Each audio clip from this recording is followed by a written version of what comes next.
Hare Krishna. So we'll discuss now third chapter, verse number 17.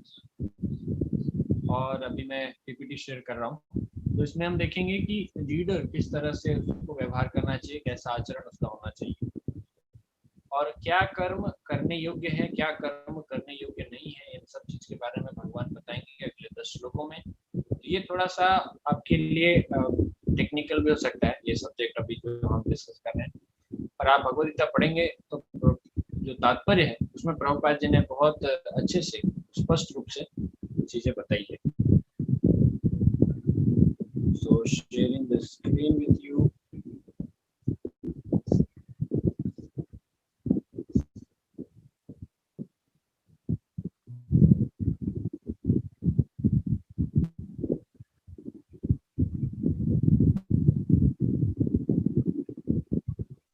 So 16.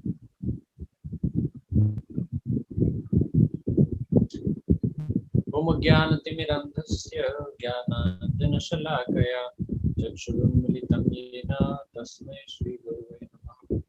श्रीचैतन्यमनोभीष्टं स्थापितं येन भूतले स्वयं रूपः कदा मह्यं ददाति स्वपदान्तिकं। वन्देऽहं श्रीगुरो श्रीयुतापदकमलं श्रीगुरो वैष्णवांश्च श्रीरूपं साग्रजातं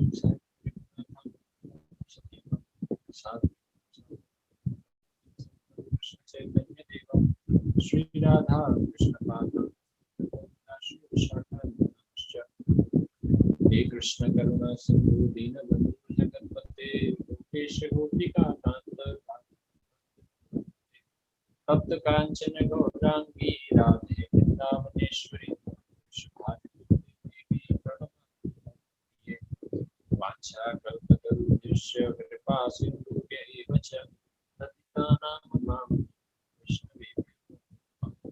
जय श्री कृष्ण चैतन्य प्रभु नित्यानंद श्री अद्वैत गदाधर श्रीवासादि गौरभक्तवृंद। हरे कृष्णा कृष्णा कृष्णा हरे हरे हरे राम राम।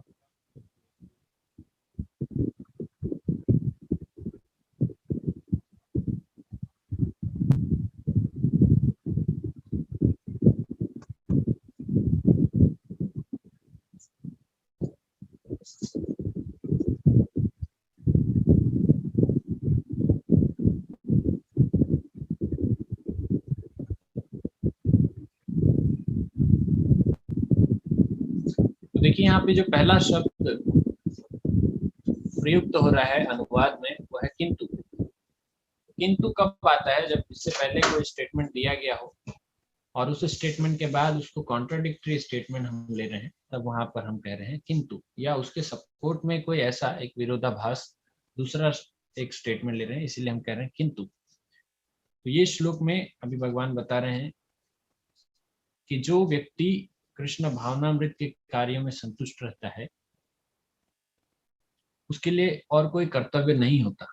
जैसा कि पिछले श्लोक में था कि जो व्यक्ति किसी प्रकार से वैदिक विधानों का कार्य के अनुसार नहीं चलता तो वो पाप का भागी बनता है। शुरुआत करेंगे श्लोक के साथ में। यस्त्वात्मं रतिरेव स्याद् आत्मतृप्तश्च मानवः आत्मन्येव च संतुष्टस्तस्य कार्यं न विद्यते। किंतु जो व्यक्ति आत्मा में ही आनंद लेता है और अपने कृष्ण भावनामृत के कार्यों से पूर्णतया संतुष्ट रहता है उसके लिए कुछ करनीय अर्थात कर्तव्य नहीं होता। इसका क्या अर्थ होता है कि अगर कोई व्यक्ति कृष्ण भावनामृत के कार्यों से संतुष्ट है तो उसके लिए कोई कर्तव्य नहीं है। अर्थात जो भगवान की भक्ति कर रहा है, जो पूर्ण रूप से भगवान को शरणागत है, तो ऐसे व्यक्ति के लिए किसी प्रकार से और कोई कर्तव्य की आवश्यकता नहीं रह जाती। वो और कोई किसी प्रकार का कर्तव्य कर रहा है तो उसके लिए किसी प्रकार का और कोई कर्तव्य नहीं रहता। तो ऐसा क्यों होता है? क्योंकि वो भगवान कृष्ण की भक्ति कर रहा है और इस प्रकार से वो आत्मा के स्तर में पहले ही जो उसके लिए नियत कर्तव्य है, जो कि उसका शाश्वत कर्तव्य है, वह वो कर रहा है। और चूंकि वो अपने आप को आत्मा के आत्मा में ही आनंद ले रहा है, तो चूंकि वो अपने शारीरिक स्तर से ऊपर उठ चुका है और इसीलिए उसके लिए किसी और प्रकार के कर्तव्य की आवश्यकता नहीं रह जाती, क्योंकि चूंकि वह शारीरिक स्तर पर ही नहीं है, तो शारीरिक कर्तव्य उसे किस प्रकार से बाधित करेंगे। तो वो आत्मिक स्तर पे है और आत्मा के लिए जो कर्तव्य है अर्थात कृष्ण भावनामृत गतिविधियां, कृष्ण भावनामृत जो कार्यकलाप है, वो उसी में ही वो लगा हुआ है और इसी में उसको आनंद प्राप्त हो रहा है। तो इसीलिए कहा गया है कि ऐसा व्यक्ति, उसके लिए कुछ भी करणीय नहीं होता। 3.18 नैव तस्य कृतेनार्थो न कृतेनेह कश्चन न चास्य सर्वभूतेषु कश्चिदर्थ व्यपाश्रयः। स्वरूप सिद्ध व्यक्ति के लिए न तो अपने नियत कर्मों को करने की आवश्यकता रह जाती है, न ऐसा कर्म न करने का कोई कारण ही रहता है। उसे किसी अन्य जीव पर निर्भर रहने की आवश्यकता भी नहीं रह जाती। ये एक उस प्रकार के उत्कृष्ट स्तर पर पहुंचे हुए भक्त के बारे में बताया गया है जो कि स्वरूप सिद्ध हो चुका है। स्वरूप सिद्ध अर्थात जिसका आध्यात्मिक जगत में वो किस रूप में है, अर्थात जितने भी जीवात्माएं हैं, इस सभी जीवात्माएं इस भौतिक संसार में तो एक अलग अलग देह में अलग अलग देह धारण करके हैं, पर आध्यात्मिक जगत में भी इनका एक विशेष स्वरूप होता है। तो ये स्वरूप क्या है, इसे जो जान जाता है, कैसे जानता है, जब वो समझ जाता है, जब वो पूर्ण रूप से जान लेता है कि मैं शरीर नहीं, मैं आत्मा हूँ, और इस स्तर पे भगवान की भक्ति करते हुए उसे यह पता चल जाता है कि ठीक है, मैं शरीर नहीं, मैं आत्मा हूँ, तो ये आत्मा आध्यात्मिक जगत में भगवान की कौन सी सेवा करता है। तो अपनी सेवा को पहचानना, हमारा ये कर्तव्य तो है कि भगवान की सेवा करना, लेकिन कौन सी सेवा करना, ये एक स्वरूप सिद्ध व्यक्ति को पता चल जाता है। अगर वो क्षत्रिय है, ब्राह्मण है, जो भी वर्ण में है, अगर उस वर्ण से संबंधित कोई धर्म है, ये धर्म अगर वो नहीं करे तो भी चलेगा। अगर वो एक छात्र है तो पढ़ाई नहीं करे तो भी चलेगा, जिस अवस्था में है, लेकिन उसे किस रूप में होना चाहिए, वो शरीर के स्तर पर नहीं होना चाहिए, वो आत्मा के स्तर पर होना चाहिए। क्योंकि हम शरीर के स्तर पर हैं, इसीलिए हमें शरीर के लिए जो नियत कर्म है वो भी करना जरूरी है, और जो आत्मा के लिए जो कर्तव्य है वो भी हमें करना जरूरी है। और यह भी हम समझते हैं कि हम चूंकि शरीर नहीं, हम आत्मा है, तो एज ए थ्योरिटिकल अंडरस्टैंडिंग तो है, इसीलिए हम लोग आत्मा के लिए जो कार्य करते हैं इसमें हमें ज्यादा गंभीरता दिखानी चाहिए, और जो शरीर के लिए जो क्रियाकलाप है वो हमें for the sake of maintenance, अपने रहन सहन के लिए जितना आवश्यक हो उतना ही करना चाहिए। इसीलिए ऐसे स्वरूप सिद्ध व्यक्ति को किसी प्रकार का कर्म न करने का कोई कारण नहीं रहता, उसके लिए कोई कारण नहीं रहता। उसे किसी अन्य जीव पर निर्भर रहने की आवश्यकता भी नहीं रहती, वो किसी पर भी डिपेंडेंट नहीं रहता, क्योंकि वो पूर्ण रूप से भगवान पर आश्रित है और भगवान ही उसके लिए सब कुछ व्यवस्था करते हैं। हालांकि भगवान तो हमारे लिए भी व्यवस्था करते हैं, लेकिन अप्रत्यक्ष रूप से। हमारे लिए प्रत्यक्ष रूप से करेंगे तो भी हमें समझ में नहीं आता, हमें वो दिखता नहीं। हम भगवान के जो शक्ति है प्रत्यक्ष, जिस रूप से भगवान हमारी सहायता कर रहे हैं, वो हमें दिखता नहीं। तो यह देखने के लिए भगवान की भक्ति करना आवश्यक है कि भगवान किस रूप में हमारी सहायता कर रहे हैं। एक श्रद्धालु व्यक्ति ही समझ सकता है कि कैसे भगवान हमारी सहायता कर रहे हैं। जिसमें श्रद्धा ही नहीं है, वो कितना भी उसे समझाएं, कितना भी भगवान उसके सामने भी खड़े हो जाएं, तो भी उसे समझ नहीं आएगा। जैसे उदाहरण के रूप में आप दुर्योधन को लीजिए, भगवान कृष्ण सामने थे, लेकिन फिर भी भगवान की जो भगवत्ता है वो उसे समझ में नहीं आई। A self-realized man is no longer obliged to perform any prescribed duties, save and accept activities in Krishna consciousness. तो मात्र कृष्ण भावनामृत क्रियाकलापों के अलावा और किसी भी प्रकार के अगर कर्म नहीं करेगा तो भी पाप का भागी होगा। क्यों? क्योंकि उसके लिए जो नियत कर्तव्य है वह भी पूरा नहीं करेगा, तो ये भी एक प्रकार का पाप है। लेकिन जो भक्त है वो अगर अपने नियत कर्म नहीं करेगा तो भी चलता है। ये यहाँ पर बताया जा रहा है, जो स्वरूप सिद्ध शुद्ध भक्त है, क्योंकि वो आत्मा के स्तर पे कार्य कर रहा है। तो इससे क्या समझ में आ रहा है? इससे समझ में आ रहा है कि जो एक भक्त होता है, शुद्ध भक्त होता है, और एक जो व्यक्ति जो अपने कर्म नहीं कर रहा है, दोनों बाहर से दिखने में सेम लगते हैं। जो अपना कर्तव्य नहीं करता, किसी प्रकार से कोई भी काम नहीं करता, वो भी वो एकदम सिमिलर दिखता है जैसा कि एक स्वरूप शुद्ध शुद्ध भक्त है। वो भी किसी प्रकार का कोई भौतिक आसक्ति में नहीं रहता है, किसी भौतिक प्रकार के कोई कार्य करने में उसकी रुचि नहीं होती, ना ही कोई कर्म करता है, वो सिर्फ भगवान की भक्ति करेगा। तो दोनों दिखने में एक्सटर्नली सेम लगेंगे, लेकिन भक्त को समझना है, तो हमें शास्त्रों को पढ़कर भक्तों के जो लक्षण है वो भी समझने पड़ेंगे। तब हमें समझ में आएगा कि ये भक्त का क्या विशेष स्तर है। उसे किसी अन्य जीव पर निर्भर रहने की आवश्यकता नहीं रह जाती। इसके पीछे एक कथा भी है। मृगारी नाम का एक शिकारी था। वो सदैव शिकार करता था, लेकिन उसके शिकार करने का एक अलग ही ढंग। वो जब शिकार करता था तो वो जानबूझकर अधमरा करके छोड़ता था किसी भी जीव को। कि मृगारी तो बड़ा दुष्ट है। उन्होंने मृगारी को समझाया, तो मृगारी बोला, देखिए आप मुझे अभी उपदेश मत दीजिए। नारद मुनि ने कहा कि मैंने कुछ उपदेश नहीं दे रहा हूँ, मैं तुमसे एक विनम्र निवेदन कर रहा हूँ कि तुम ये जो पशु पक्षियों को तुम शिकार करते हो, तो मेरा एक विनती है, तुम इनको पूरा मार दो। तो मृगारी सोचने लगा कि ऐसा तो आज तक कोई साधु नहीं मिला जो कहता है कि तू मार दो। तो पूछने लगा, आप ऐसा क्यों बोल रहे हैं, पूरा मार दो। नारद मुनि कहे कि देखिए, आप तुम आधा मारते हो, वो चीखते हैं चिल्लाते हैं, इससे तुम्हें जो पाप मिल रहा है वो और ज्यादा बढ़ता है। मृगारी बोला, मैं ये सब नहीं मानता। नारद मुनि दिव्य दृष्टि से उन्होंने दिखाया कि ये जितने जो जीव हैं जिनको मृगारी ने मारा था, ये सभी उसकी प्रतीक्षा कर रहे हैं कि कब ये भी अभी मरे, हम भी इसको दंड देंगे। तो नारद मुनि की बात सुनकर मृगारी का मन बदल जाता है, और मृगारी फिर नारद मुनि जी से कालांतर में नारद मुनि से दीक्षा ग्रहण करते हैं, और नारद मुनि ने हरि नाम जपने के लिए कहते हैं, हरे कृष्ण महामंत्र जप करने के लिए। मृगारी पूछता है कि अब मेरी आजीविका का क्या, क्योंकि मैं इसी से तो अपना पेट पालन भरण पोषण करता था, पेट पालता था। अब मैं क्या करूं, मेरे परिवार का क्या होगा।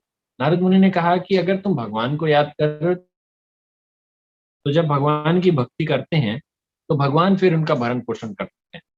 अब आसपास के गांव वाले खुद ही बहुत सारा सामान, फल, फिर कुछ राशन, कुछ खाना, कुछ प्रसाद, भोग बना बनाकर उनके पास लाने लगे। पर इतना हो जाता था कभी कभी तो मृगारी के पास कि उनको बांटते बांटते वो थक जाते थे। तो कुछ समय बाद जब नारद मुनि आए तो मृगारी ने उनको प्रणाम किया। नारद मुनि पूछे कि खाने पीने में कोई कमी तो नहीं है। तो मृगारी ने कहा कि प्रभु, इतना हो गया, आप तो बांटते बांटते भी थक जाते हैं, उसमें ही ज्यादा समय चला जाता है। तो जब भगवान की भक्ति करते हैं तो भगवान फिर उनका भरण पोषण करते हैं। जो एक सामान्य जंगली जानवर है, हाथी है, हाथी रहता है जंगल में, उसको खाने में कितना चाहिए, पर फिर भी भगवान उसका भरण पोषण कर रहे हैं, उसे खिला रहे हैं। एक चींटी है, उसको उसके हिसाब से चाहिए, लेकिन हम देखते नहीं चींटियां कहाँ कहाँ रहती हैं। लेकिन हर चींटियों को, जितने छोटे छोटे कीड़े मकोड़े जितने भी हैं यहाँ पर जीव, तो मनुष्य के अलावा और जितने जीव हैं, तो सभी जीवों का, मनुष्य को मिलाकर भी भगवान सभी का पालन पोषण खुद ही देखते हैं। भगवान सभी का मेंटेनेंस देखते हैं। लेकिन अगर हम भगवान पर श्रद्धा नहीं रखते हैं तो फिर समस्या खड़ी हो सकती है, क्योंकि जब श्रद्धा नहीं है तो मुश्किल होता है। अगर श्रद्धा है तो भगवान तो चाहिए देंगे। हम लोग इतने दिन तक सुनते हैं कर्मण्येवाधिकारस्ते मा फलेषु कदाचन, ये अभी उसका एक्सटेंडेड वर्जन है कि बिना कर्म के फल से आसक्त हुए कैसे कर्म करना चाहिए, जिससे हम पाप एवं पुण्य दोनों के प्रभाव से बचे रहें। अच्छा, परपट में तात्पर्य में प्रभुपाद जी बता रहे हैं कि जो परब्रह्म है या जो परम है, ये शब्द का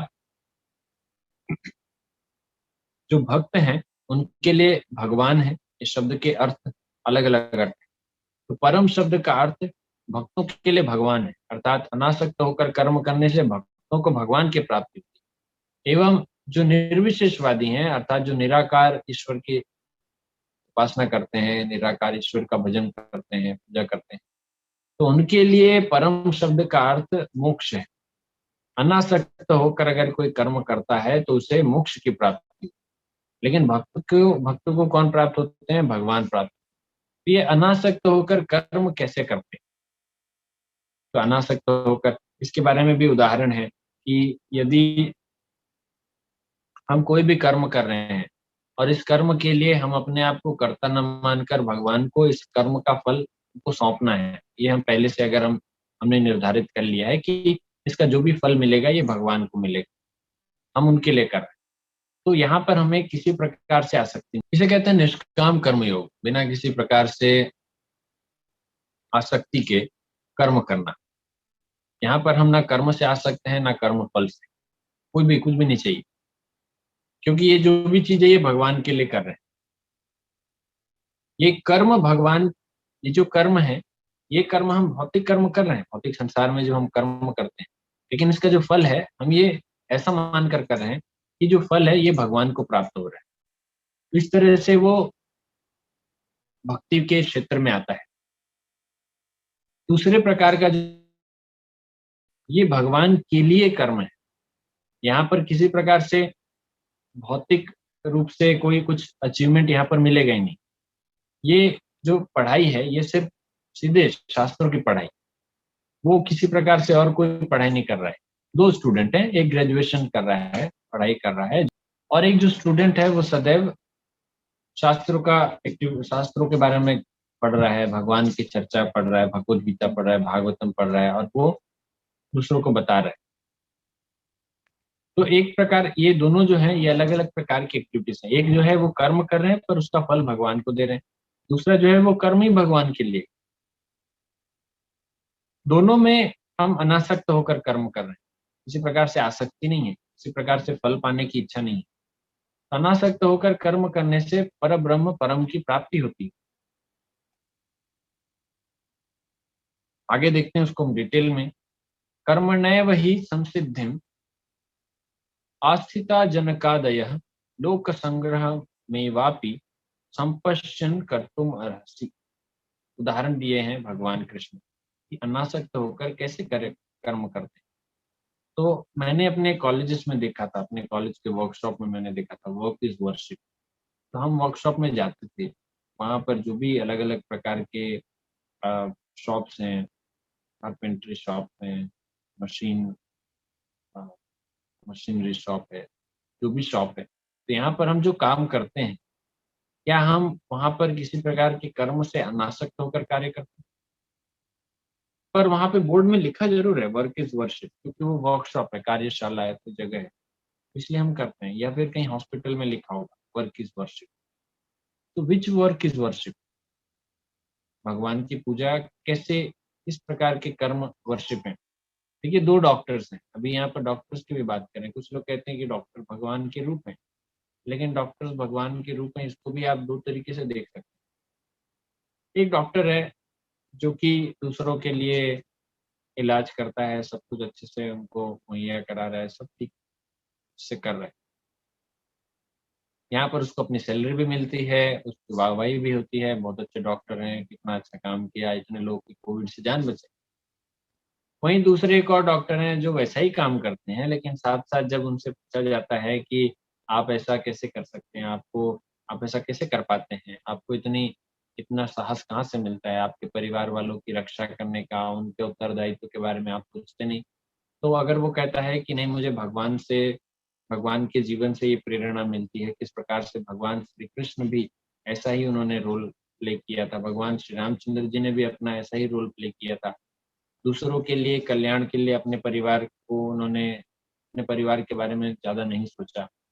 तो अगर वो इस तरह से भगवान को वहाँ पर लीडर के रूप में सामने व्यवस्थित करता है, तो ऐसा जो डॉक्टर है, ये एक्चुअली अनासक्त होकर कार्य कर रहा है। ये अपने लिए, अपने बेनिफिट के लिए नहीं कर रहा है, उसका मूड भी वैसा होना चाहिए। ये नहीं कि बारी-बारी से बस बोल दिया, क्योंकि प्रेज़ेंटेशन तो हम देखते हैं, इंटेंशन तो भगवान देखें। तो don't go for just presentation. Krishna sees the intention and people see the presentation. तो हमारा प्रेज़ेंटेशन अगर अच्छा है, साथ-साथ इंटेंशन भी अच्छा है, तब तो बहुत अच्छी बात है। इसीलिए लोग कहते हैं ना कि भगवान को देखने का प्रयास मत करो, ऐसा कार्य करो कि भगवान तुम्हें आकर देखे। जनक जैसे राजाओं ने केवल नियत कर्मों को करने से सिद्धि प्राप्त की। ये उदाहरण है, भगवान जनक महाराज का उदाहरण दे रहे हैं। हम अभी चर्चा कर रहे हैं कि हमको भगवान का उदाहरण देना चाहिए, और भगवान जब बता रहे हैं तो वो जनक महाराज का उदाहरण ले, तो उन्होंने कुछ किया होगा लाइफ में, तभी तो ऐसा। भगवान कह रहे हैं कि देखिए, अपना नियत कर्म करते करते करते जनक महाराज, उन्होंने सिद्धियां प्राप्त। कौन सी सिद्धि प्राप्त की? ये भक्ति की सिद्धि है। ये कोई दूसरे प्रकार की सिद्धि नहीं है कि हवा में होना, दृश्य हो जाना, छोटा बड़ा होना।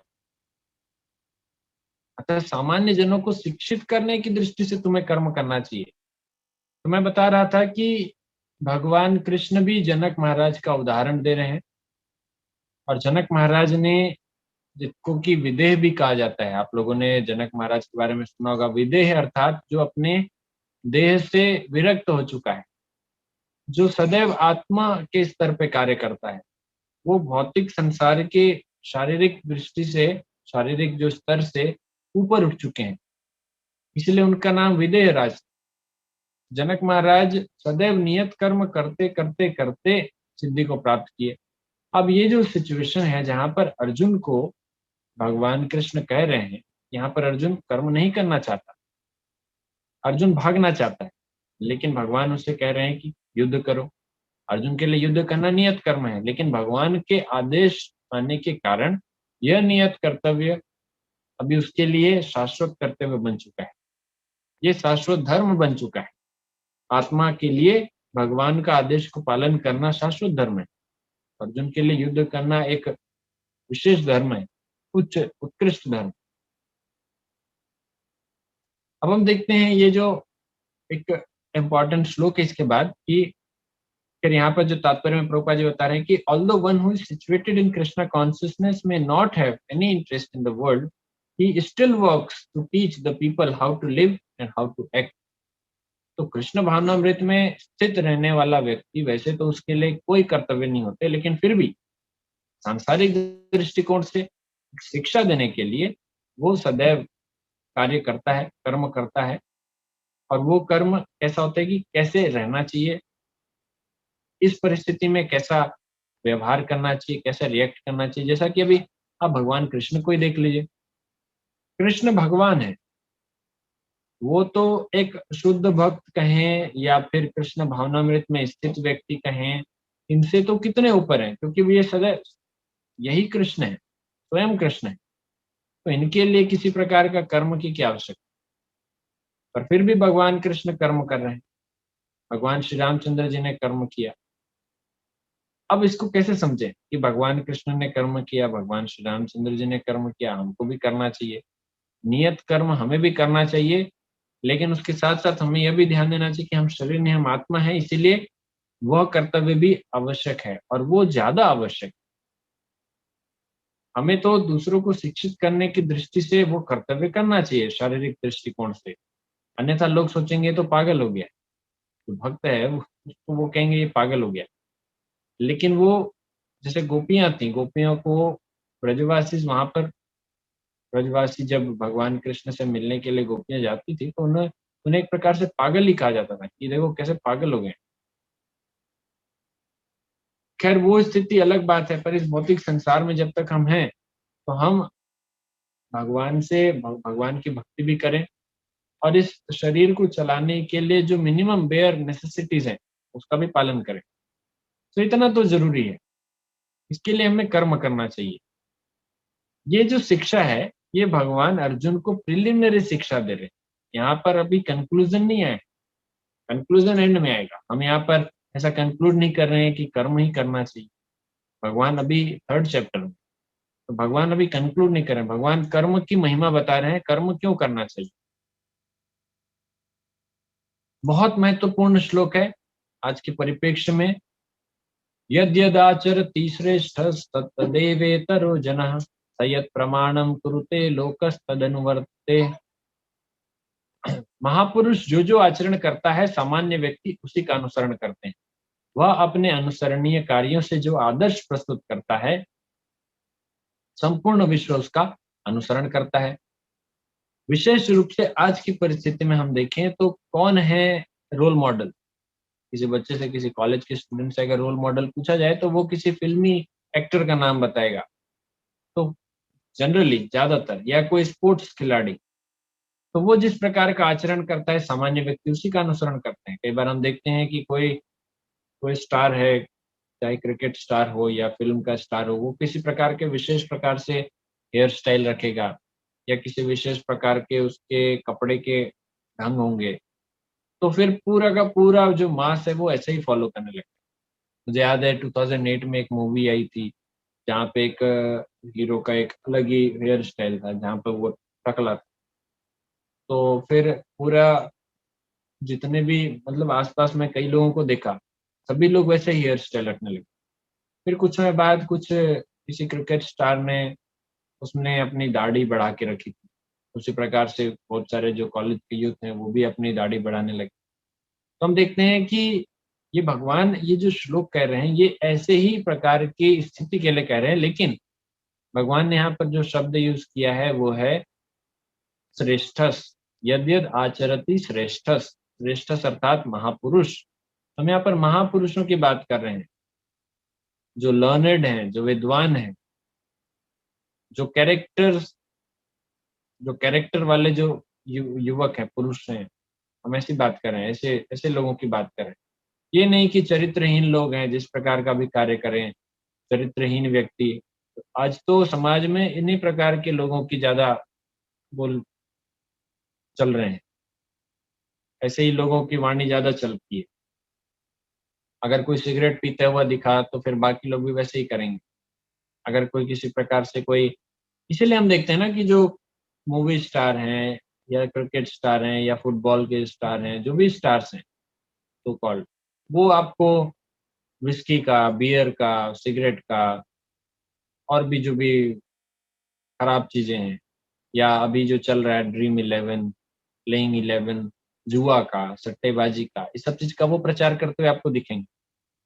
क्यों? क्योंकि ये हमारे लिए ग्लैमर प्रेजेंट करते हैं, ये हमारे लिए ग्लैमरस लोग हैं, आकर्षक हैं हमारे लिए।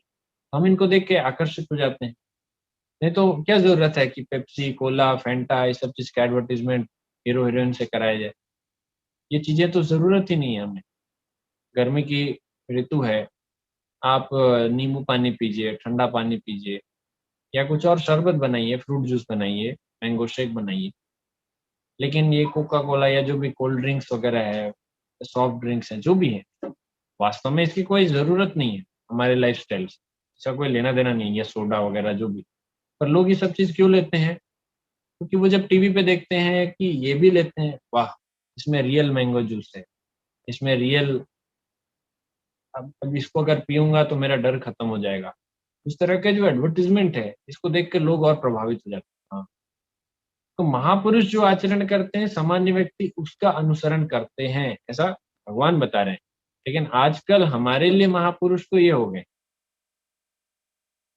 और जो आदर्श प्रस्तुत करते हैं महापुरुष, हम आज तक उनका आदर्श का नाम लेते हैं। भगवान श्री रामचंद्र जी ने जो किया आज भी उस आदर्श को माना जाता है, उसका लोहा माना जाता है। हरिश्चंद्र जी जब थे तो वो सदैव सत्य वचन करते थे। आज भी सत्यवादी हरिश्चंद्र जी का नाम सभी जानते हैं। युधिष्ठिर महाराज सत्य बोलने के लिए, बलि महाराज अपने दान के लिए, तो बड़े बड़े भक्त हुए, बड़े बड़े पुण्यात्मा हुए, गुणवान हुए, जिनके गुण, जिनके आदर्शों के कारण आज भी उनको जाना जाता है। दधीचि ऋषि ने अपना त्याग दिखाया, किस प्रकार से अपना स्वयं का शरीर देकर देवताओं की सहायता की। तो महापुरुष जिस प्रकार का आचरण करते हैं सामान्य व्यक्ति वैसा अनुसरण करते हैं, वैसा ही प्रकार से गुण वो भी डेवलप करते हैं। लेकिन अगर हम इनको फॉलो करेंगे, जो आज हमारे रोल मॉडल्स हैं, सो कॉल्ड एक्टर्स, एक्ट्रेसेस, या और भी ग्लैमरस फील्ड्स में है, तो हमारा लाइफ तो फिर बर्बाद होने वाला है। फिर हमको भगवत गीता बंद करके रखना चाहिए अगर हम ऐसे लोगों को फॉलो करना चाहते हैं। अगर हम भगवत गीता फॉलो करना चाहते हैं, भगवत गीता में जो आदर्श बताए गए हैं हमको उनका पालन करना चाहिए। भगवान कृष्ण स्वयं जब जनक महाराज का उदाहरण दे रहे हैं तो इसे समझ में आना चाहिए। संपूर्ण विश्व उसका अनुसरण करता है। A teacher must follow the principle of शास्त्र। to teach the common man. The teacher cannot manufacture rules against the principles of revealed scriptures.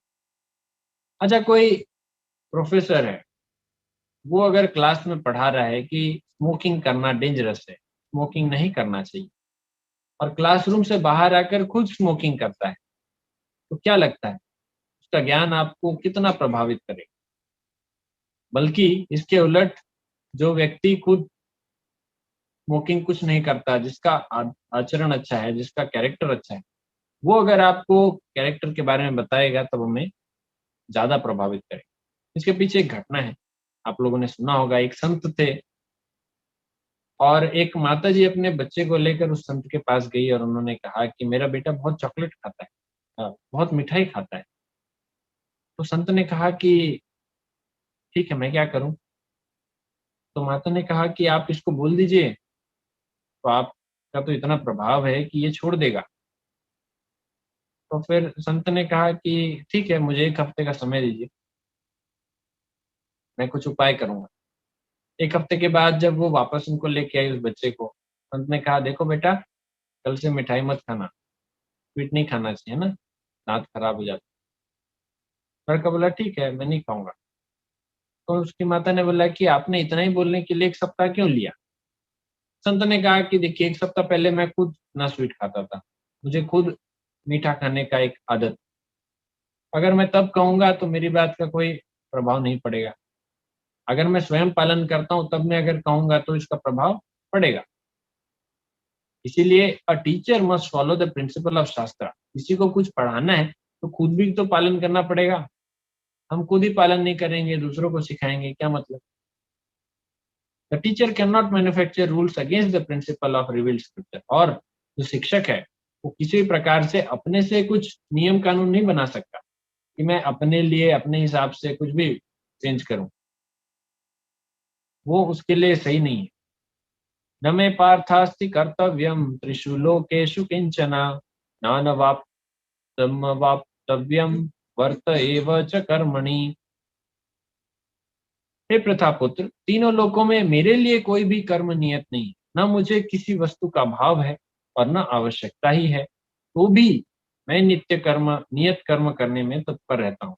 ये मैं जस्ट से पहले बताया कि भगवान कृष्ण तो स्वयं भगवान है, उनके लिए कोई भी नियत कर्म नहीं है, वो किसी भी प्रकार से कर्म बंधन में नहीं है, न उनको किसी वस्तु का भाव है, कुछ भी नहीं चाहिए। आत्मा राम है भगवान, आत्मा राम अर्थात स्वयं संतुष्ट रहते हैं, फिर भी उनको नियत कर्म करने के लिए वो तत्पर रहते हैं। क्यों क्यों रहते हैं? पिछले श्लोक में हमने देखा कि जब महापुरुष कुछ करते हैं तो पूरा विश्व उनको फॉलो करता है। तो भगवान Krishna for the name sake, to give exam, to become exemplary, कुछ एग्जाम्पल सेट करने के लिए भगवान ऐसा नियत कर्म करते हैं। नहीं तो लोग बोलेंगे अरे भगवान हो के ऐसा किया तो हम भी कर सकते हैं। लोग तो अभी भी फायदा उठाते हैं। लोग बोलते हैं भगवान हो के माखन चोरी की, हमने तो छोटा मोटा चोरी किया। भगवान हो के उन्होंने वस्त्र चुराए, हमने क्या गलत किया? भगवान हो के वो रासलीला करते हैं, हम क्या गलत कर? तो भगवान है इसलिए कर पा रहे हैं, हम भगवान नहीं इसलिए नहीं कर सकते। इतना सिंपल चीज समझ में नहीं आता लोगों को। यदि ययम न वर्तेयम जातु कर्मण्य तंद्रितः मम वर्तमानुवर्तन्ते मनुष्य पार्थ सर्वशः। क्योंकि यदि मैं नियत कर्मों को सावधानी पूर्वक न करूं तो हे पार्थ, यह निश्चित है कि सारे मनुष्य मेरे पथ का ही अनुगमन करेंगे। लोगों को तो लूप होल चाहिए कि हमारे लीडर कुछ गलत कर रहे हैं, हम भी गलत करेंगे। आज भारत देश में यही तो चल रहा है कि कैसे हमारे राज्य का, हमारे सिटी का, हमारे देश का जो नेता है, प्रधान नेता है, वो कुछ गड़बड़ करे तो हम इसके नाम से हम अपना भी बेनिफिट करें। अब देखिए, किसी स्टेट का मुख्यमंत्री ही अगर भ्रष्ट हो तो वहां के जो दूसरे ऑफिसर हैं वो कितने ईमानदार होंगे? उनको भी तो ऑप्शन मिल जाएगा, छूट मिल जाएगा। अब मंत्री जी घूस खाते हैं, हमको क्या है, हम भी खाएंगे। लेकिन अगर मंत्री स्ट्रिक्ट हो तो सबको ना चाहते हुए करना ही पड़ेगा। सारे मनुष्य मेरे पथ का ही अनुगमन करेंगे, नहीं करेंगे तो जबरदस्ती करना पड़ेगा, फोर्सफुली, कि बाकी लोग कर रहे हैं। इसीलिए भगवान कृष्ण नियत कर्म करते हैं। उत्सिदेयुरिमे लोका न कुर्या कुर्म चेदहम शंकरस्य च कर्ता स्यामुपहन्यामि मा प्रजा। यदि मैं नियत कर्म ना करूं तो ये सारे लोग नष्ट हो जाएंगे, तब मैं अवांछित जन समुदाय वर्ण शंकर को उत्पन्न करने का कारण हो जाऊंगा और इस तरह संपूर्ण प्राणियों की शांति का विनाशक बनूंगा। तो अगर भगवान कुछ अच्छा करते हैं या बुरा करते हैं तो इससे उनको पाप और पुण्य नहीं मिलता, भगवान कर्म बंधन में है ही नहीं। लेकिन अगर भगवान इसका बेनिफिट उठाएं, उठा सकते। अगर भगवान ऐसा करें, अपना नियत कर्म ना करें, तो जितने लोग हैं सब देखेंगे और उसका बेनिफिट उठाएंगे। तो धीरे धीरे ये जो पुण्यात्मा जो हैं वो सभी समाप्त हो जाएंगे। और फिर भगवान कह रहे हैं कि मैं अवांछित जन समुदाय वर्ण संकर अर्थात क्या, हमने पहले अध्याय में वर्ण संकर के बारे में चर्चा किया था। वर्ण संकर अर्थात वर्ण कुछ है और कर्तव्य कर्म कुछ और कर रहा है। जैसे ब्राह्मण होकर शूद्र का काम कर रहा है या शूद्र होकर किसी और वर्ण का कार्य कर रहा है। तो शूद्र होकर किसी और वर्ण का कार्य करना है, इसका मतलब ऐसा है कि वो शूद्र के समान उसके गुण हैं, लेकिन कर्म उसके दूसरे हैं। मान लीजिए ब्राह्मणों के कर्म करना चाहता है, वो तपस्या करना चाहता है, वो अध्ययन करना चाहता है, दूसरों को शास्त्र सिखाना चाहता है, लेकिन उसके जो कर्म हैं, जो उसके जो गुण हैं, वो गुण पूर्ण रूप से बहुत ही निकृष्ट प्रकार के गुण हैं। कैसे गुण हैं? वो अस्वच्छ रहता है, वो सदैव मांसाहार करता है, वो सदैव अनेक प्रकार से वेश्यावृत्ति में लगा रहता है। इस प्रकार के अगर गुण हैं और वो चाहता है कि मैं ब्राह्मण के कार्य करूं, तो ये वर्ण संकर है। आजकल यही होता है, जो ब्राह्मण कुल में जन्म लेता है वो भी नॉनवेज खाते हैं, वेश्यावृत्ति करते हैं, और जो दूसरे कुल में जन्म लेते हैं वो है तो कैरेक्टरलेस, लेकिन सामने से वो ब्राह्मणों जैसे वो पढ़ाना चाहते हैं, वो शिक्षा देना चाहते हैं। तो ऐसे वर्ण संकर उत्पन्न होने से पूर्ण रूप से शांति भंग हो जाती है आजकल, इसीलिए शांति नहीं है। मतलब प्रभुपाद जी कहते हैं कि एक कमरे में अगर 100 कुत्तों को भर देंगे तो कैसे शांति आएगी। तो सभी कुत्तों के समान हमारा एक व्यवहार हो गया है। हम किसी प्रकार से शांति स्थापित करने के लिए, धर्म का पालन करने के लिए तैयार ही नहीं। अगर उन 100 कुत्तों के बीच में अगर एक इंसान भी जाएगा तो क्या वो कुत्ते भौंकना बंद कर देंगे? क्या वहां पे शांति स्थापित हो जाएगी? संभव नहीं। सभी को अपने जो नियत कर्म है उसको पालन करना पड़ेगा, तब जाकर सही रूप में शांति स्थापित हो पाएगी। One should simply follow the instructions of the Lord and his empowered servant। भगवान एवं भगवान के भक्तों का जो आदेश है, जो उपदेश है, इसको हमको पालन करना चाहिए। Their instructions are all good for us and any intelligent person will perform them as instructed। उनके जो आदेश, जो उपदेश हैं, उन्होंने जो उपदेश दिए हैं, जैसे कि भगवत गीता में भगवान बता रहे हैं और दूसरे जो भक्तों ने जिस प्रकार से उपदेश दिए हैं, तो इसको, ये हमारे लिए बहुत बेनिफिशियल है और कोई भी बुद्धिमान व्यक्ति इसको जैसा बताया गया वैसे ही पालन करेगा। जैसे आपको अगर कोई टैबलेट देते हैं, कहते हैं इसको सुबह एक और शाम को एक खाना है, खाना खाने के बाद, तो क्या हम इसमें अपना दिमाग लगाते हैं? नहीं, मुझे खाली पेट खा लेता हूँ, अच्छा रहेगा, पेट भी भर जाएगा, थोड़ा खा के पानी पी लेता हूँ, थोड़ा पेट भी भर जाएगा और अच्छा एक्ट करेगा। तो क्या हम अपने हिसाब से लेते हैं? नहीं, जैसा बताया गया as instructed we follow. However, one should guard against trying to imitate their actions. One should not try to drink the ocean of poison in the imitation of Lord Shiva। तात्पर्य में प्रभुपाद जी ये भी बता रहे हैं कि फॉलो करने का ये मतलब नहीं कि इमिटेट करें। भगवान कृष्ण ने आदेश दिया है, उपदेश दिया है, इसको ग्रहण करें। ये नहीं कि भगवान कृष्ण ने जो किया हम भी वही करें, शिव जी ने जो किया हम भी वही करें। शिव जी ने जो उपदेश दिया है वो हमको ग्रहण करना चाहिए। जो उन्होंने किया वही करेंगे तो फिर जहर पियो, क्या जहर पी सकते हैं? हमको इमिटेट नहीं करना है। ये बहुत इंपॉर्टेंट है, इस श्लोक को हमको ध्यान से समझना है कि इमिटेशन और फॉलोइंग दोनों में फर्क होता है। हिंदी में कहें तो अनुकरण और अनुसरण। अनुसरण अर्थात फॉलो करना, अनुकरण अर्थात इमिटेट करना। जैसे बंदर होता है बंदर क्या इमिटेट करता है, अनुकरण करता है। आप बंदर के सामने कुछ करो वो भी एक्टिंग करेगा, वैसे ही करेगा। पर बंदर अनुसरण नहीं कर सकता, फॉलो नहीं कर सकता। फॉलो करने के लिए उसके लिए चेतना का विकसित होना आवश्यक है, तब जाकर हम किसी की बात मानेंगे, फॉलो करेंगे। इमिटेट तो फिर रोबोट भी कर सकता है। सक्तः कर्मण्य विद्वांसो यथा कुर्वन्ति भारत, कुर्याद् विद्वांस तथा सक्तश्चिकीर्षुर्लोक संग्रहम्। ये जो दूसरा लाइन है ये एक शब्द में इतना बड़ा लिखा है, तो आप इसको अच्छे से पढ़ने का प्रयास कीजिएगा। कुर्याद् विद्वांस तथा सक्तश्चिकीर्षुर्लोक संग्रहम्। जिस प्रकार अज्ञानी जन फल की आसक्ति से कार्य करते हैं, उसी तरह विद्वान जनों को चाहिए कि वे लोगों को उचित पथ पर ले जाने के लिए अनासक्त रहकर कार्य करें। बहुत सिंपल सा स्टेटमेंट है। जो इग्नोरेंट होते हैं, जो अज्ञानी होते हैं, वो फल से आसक्त होकर कार्य करते हैं, और जो विद्वान होते हैं वो अनासक्त रहकर। ये कौन सा ज्ञान और कौन सा अज्ञानता के बारे में बात कि हमने मैथ्स पढ़ा इसलिए ज्ञानी है, ज्ञानी है, या साइंस के बेस पे या दर्शन के बेस पे, किस बेस पे ये ज्ञान है? ये जो ज्ञान है ये आत्म साक्षात्कार का ज्ञान। ये विद्वान है जो ज्ञानी, और ज्ञानी के बारे में बात हो रही है। हम शरीर नहीं, हम आत्मा है, ये ज्ञान है। कृष्ण भगवान है, ये ज्ञान है।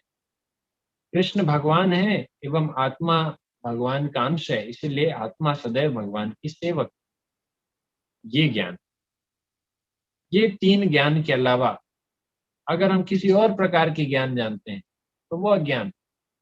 मुख्य रूप से यही तीन ज्ञान है जो कि ईशोपनिषद में भी बताया गया है। The Krishna conscious person is required to show the people how to act and how to engage the results of action for the purpose of Krishna consciousness. जो कृष्ण भावनामृत व्यक्ति होता है वो समाज में यह दिखाता है कि कैसे कार्य करना चाहिए, कैसे हमें अपने जो भी कर्म के रिजल्ट को कैसे अर्पित करना चाहिए भगवान की सेवा में, कृष्ण भावनामृत के लिए। तो इस्कॉन में बहुत सारे डिवोटीज हैं, गृहस्थ हैं, जो कि बताते हैं लोगों को कि गृहस्थ आश्रम में रहते हुए भी या कर्म करते हुए भी, जॉब में रहते हुए भी, कैसे हम जो कर्म फल है उसको हम दूसरों को, वो हम भगवान की सेवा के लिए लगा सकें। तो हमको भक्तों से सीखना चाहिए कि हम कैसे कर्म करें और कर्म का फल कैसे भगवान की सेवा में लगाएं। ये थोड़ा डिफिकल्ट हो सकता है क्योंकि बेसिकली हमको कर्म फल के रूप में क्या देना है, एक्चुअली हमको अपना मेंटालिटी चेंज करना है। जैसे हमने ये नहीं कहा कि आप खाना खाना छोड़, पर भोग भोग प्रिपेयर करो और भगवान को ऑफर करो और उसे प्रसाद रूप में ग्रहण करो। तो ये मेंटालिटी चेंज करना हो, ऐसा नहीं कि आप खाना खाना ही छोड़। न बुद्धि भेदम जनयेद ज्ञानाम कर्म संगिनाम जोशयेत सर्व कर्माणि विद्वान युक्तः समाचरन्। विद्वान व्यक्ति को चाहिए कि वह सकाम कर्मों में आसक्त अज्ञानी पुरुष को कर्म करने से रोके नहीं, ताकि उनके मन विचलित न हो। देखिए बहुत इंपॉर्टेंट चीज है, भगवान कह रहे हैं कि जो विद्वान व्यक्ति है वो किसी भी प्रकार से जो कर्म से आसक्त व्यक्ति है, कर्म से आसक्त अज्ञानी पुरुष, पिछले जो श्लोक में बताया गया अज्ञानी जन कर्म से आसक्त हो। तो अगर कोई कर्म से आसक्त है तो उनको कर्म करने से रोकना नहीं चाहिए। इसी प्रकार से कर्म करने से किसी भी व्यक्ति को नहीं रोकना चाहिए कि नहीं नहीं आप ये कर्म ही मत करो, क्योंकि उनका मन विचलित हो जाएगा। बल्कि उसको क्या करना चाहिए कि वो जो भी कर्म कर रहा है, क्या बताया गया, अपितु भक्ति भाव से कर्म करते हुए वह उन्हें सभी प्रकार के कार्यों में लगाए जिससे कृष्ण भावनामृत का क्रमिक विकास हो। अब कोई खाना खाता है, खाना खाना छूटना तो नहीं चाहिए, वो तो नहीं छूट सकता। कोई पढ़ाई कर रहा है सकाम कर्म के अनुसार आसक्त होकर, तो उसको पढ़ाई नहीं छुड़वाना चाहिए। कोई भी कर्म कर रहा है उसको उस प्रकार से कर्म नहीं छुड़ाना चाहिए, क्योंकि मन विचलित हो जाएगा। वो तो उसके लिए अभी उसके लिए वो प्रिस्क्राइब्ड है, वो कर रहा है, कम से कम वो कर्म कर रहा है, सकाम हो निष्काम हो अलग बात, कर्म तो कर रहा है, उसका मन विचलित हो जाएगा। तो क्या करना चाहिए, वो जो कर्म है आप सकाम हो निष्काम हो, ये चीज डिफिकल्ट है कर पाना कि मैं कर्म के फल को आसक्त हुए बिना करो। तो क्या करना चाहिए, वो जो कर्म है उसको भक्ति भाव से भगवान की सेवा में कैसे लगाएं, इस तरह से करें, और उन्हें सभी प्रकार के कार्यों में लगाएं। जैसे मुझे अच्छा बोलना आता है, तो मैं जो बोलता हूँ उसमें भगवान के मैसेज को भी देना चाहिए, जिससे वो भगवान की सेवा में लगे। अगर मैं बहुत सुंदर हूँ, मान लीजिए हम किसी बात करें, अगर कोई बहुत सुंदर है तो उसकी सुंदरता के लिए जब वो जहाँ पर भी जाएगा, तो वहां पर उसे भगवान को ग्लोरीफाई करना चाहिए कि भगवान कितने सुंदर है, जो इस प्रकृति में इतने सुंदर सुंदर चीज बनाते। अगर कोई बहुत शक्तिशाली है तो उसको भी इसका श्रेय भगवान को देना चाहिए। उसको ऐसे कर्म करने चाहिए जिससे भगवान का गुणगान हो। तो जब वो इस प्रकार से कार्य करता हो अपने नॉर्मल एक्टिविटीज के अलावा, हमने तो नियत कर्म ये बोला, नियत कर्म जितना आवश्यक है उतना करें। उसके बाद जितना समय बचता है, जितना धन बचता है, जितना शक्ति बचता है, ये सभी भगवान की सेवा में लगे। संभव है, और इसके लिए इन जनरल हम डिस्कस नहीं कर सकते। ये पर्सनल वन टू वन होता है कि वन टू वन एक एक के लिए क्या प्रिस्क्राइब ड्यूटीज है, क्या कर सकता है वो भगवान के लिए। ये हम इन जनरल अभी वो चीज नहीं बता सकते। अगर आपको जानना हो तो आप चर्चा कर सकते हैं इसके बारे में। आपको ये कॉन्सेप्ट समझ में आ रहा है कि कर्म करना नहीं करना, इसके बारे में ये जो ज्ञान है अभी भगवान अर्जुन को दे रहे हैं, तो इसीलिए सीधा सीधा कह रहे हैं अज्ञानी जन, कि ज्ञानी जन है या ज्ञानी है। लेकिन हम उस स्तर पे अभी नहीं है, तो हम तो पहले कम से कम हम शरीर नहीं, हम आत्मा है, इसको ही रियलाइज करें। अब धीरे धीरे कर्म की ओर बढ़ेंगे, फिर कर्म से सकाम कर्म, सकाम से निष्काम कर्म, निष्काम से फिर भक्ति योग की तरफ आगे बढ़ेंगे। अभी भगवद गीता तो पूरा बचा है, ये तो तीसरा अध्याय अब समाप्त होने को आ रहा है। इसके आगे अब तो भगवान विशेष प्रकार के कर्म के बारे में बताएंगे, अपने आने का रहस्य बताएंगे, ध्यान योग के बारे में बताएंगे। फिर धीरे धीरे गूढ़ जो रहस्य है भगवद गीता का सबसे गूढ़ अध्याय, जो कि 9वां अध्याय, के बारे में बताएंगे। कोई प्रश्न है आप लोगों का? One is surrender to Krishna or one is lazy to escape from doing work? इस प्रश्न का उत्तर मैं इस प्रकार से दूंगा कि हमें दूसरों को जज नहीं करना चाहिए। वो व्यक्ति भगवान को सरेंडर किया हुआ है या लेजी है, ये उसे खुद को समझ में आ जाएगा जब उसकी मानसिक स्थिति, आध्यात्मिक स्थिति कितनी कैसी है।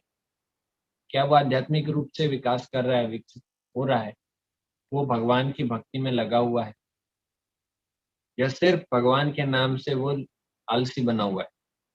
तो ये प्रत्येक व्यक्ति को उसकी समझ के अनुसार समझ में आ जाता है। पर दूसरे को नहीं जज करना चाहिए कि ये तो आलसी राम है, ये बस कुछ करता नहीं है, बस थोड़ा भगवान भगवान बोलकर दिन रात खाता पीता है। तो हमें इस प्रकार का दूसरे के बारे में नहीं सोचना चाहिए। 12वें अध्याय में भगवान इसके बारे में विशेष चर्चा करते हैं कि दूसरे के बारे में कभी भी हमारे मन में द्वेष नहीं होना चाहिए, और सदैव अपने को छोटा समझना चाहिए। विनम्रता का जो भाव है, स्वयं अपने आप को छोटा समझते हुए दूसरों को सम्मान देते हुए कार्य करना चाहिए। तो ये जो हम दूसरे का जजमेंट की जो मेंटालिटी है, ये हमें नहीं रहनी चाहिए, क्योंकि हम सदैव दूसरों को आंकते रहेंगे कि ये तो ऐसा कर रहा है, ये अच्छा नहीं, ये कैसा भक्त है। तो हम अभी अकेले हैं तब तो ठीक है, लेकिन जब भक्तों के समुदाय में जाएंगे तब वहां पर ऐसा लगेगा कि मैं ही सबसे बढ़िया भक्त, मैं ही सबसे उत्कृष्ट हूँ, और जितने यहाँ पे है ना, ये सभी बदमाश, ये सब दिखावा कर।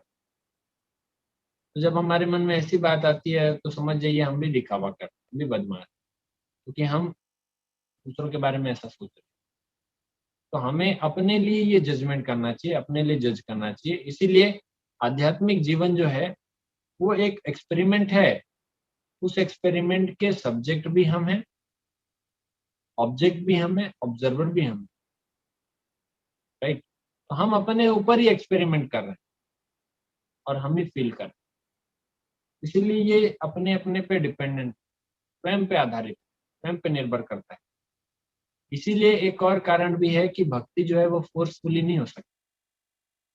भक्ति जीवन जो है ये किसी के थोपने से आपको नहीं लगाया जाता। कुछ लोग ऐसी भ्रांति फैलाते हैं कि हमारे बच्चों को इन्होंने भक्त बना दिया, साधु बना दिया। इस्कॉन वाले ब्रेन वॉश करते हैं, हमारे बच्चों को साधु बना दे रहे हैं। तो कोई आपको जबरदस्ती साधु नहीं बना सकता, ये इतना आसान नहीं है। कोई आपको जबरदस्ती, क्या बचपन से आपके माता पिता आपको इंजीनियर बना देते हैं जबरदस्ती? वो हमारे मन में इंजीनियर का बीज डालते हैं या एमबीबीएस का बीज डालते हैं, पर 9th-10th में समझ में आता है कि मुझे कितना इंटरेस्ट है इस फील्ड में। तब हम वहाँ पे बायो लेंगे, मैथ्स लेंगे, कॉमर्स लेंगे, आर्ट्स लेंगे, ये हमें तब समझ में आता है। और उसके बाद भी कई बार कॉलेज में जाने के बाद समझ में आता है कि मैंने गलती कर ली, मुझे इंजीनियरिंग में नहीं आना था, मैं तो बैंक में जॉब करना चाहता, या मुझे तो आईएएस ऑफिसर बनना है, या फिर मुझे तो खेती करना है। इंजीनियरिंग कॉलेज में जाने के बाद भी मुझे खेती करना है, संभव है। उसी प्रकार से किसी को साधु बनाना कोई आसान चीज थोड़ी है। साधु अर्थात यहाँ पर हम बात कर रहे हैं इंटरनल सरेंडर की। एक्सटर्नल सरेंडर होता नहीं है, इंटरनल सरेंडर क्या करेंगे? तो ये सेल्फ वॉलेंटरी बेस पे करने वाली चीज है, ये कोई आप पे फोर्स करने का, थोपने वाला चीज नहीं है। इसीलिए जो ऑब्जर्वेशन है वो भी हम खुद ही कर सकते। ठीक है, तो अभी और कोई क्वेश्चन तो नहीं दिख रहा है। आप लोग इसमें से जो 21वां श्लोक है, तीसरे अध्याय का 21वां श्लोक, फिर 14वां श्लोक, ये सब श्लोक आप याद कर सकते हैं, क्योंकि ये बहुत इंपॉर्टेंट श्लोक है। जैसा कि हमने जो पिछले सेशन में देखा था, यज्ञ शस्त्रासीना संतो उच्चन्ते सर्व किल विषय भुंक्ते ते तो अघम पापा ये पचन्ते आत्म कारणात्। और उसके बाद ये जो तीसरे अध्याय का 21वां श्लोक है, यद्यदाचरति श्रेष्ठ तत्तदेवेतरो जनः सयत् प्रमाणम कुरुते लोकस्तदन्वर्तते। तो हमने अभी 26वां श्लोक तक देखा है। 27वें श्लोक से कल अगला सेशन है हम आरंभ करेंगे। तो ये 27वां श्लोक भी बहुत इंपॉर्टेंट है। ये 27वां श्लोक है कि यही बता रहा है कि हम इस संसार में क्यों फंसे। तो बोलते हैं ना कि हम इस संसार से, भगवान हमको तो ले जाना चाहिए, हम तो भक्ति करते हैं प्रभु जी, हम क्यों नहीं जा रहे हैं? तो 27वां श्लोक बताएगा एक कारण, बहुत महत्वपूर्ण कारण कि हम इस संसार में क्यों फंसे हुए हैं। तो चर्चा करेंगे इसका अगले एपिसोड, अगले सेशन में। हरे कृष्णा, सभी का धन्यवाद। श्रील प्रभुपाद।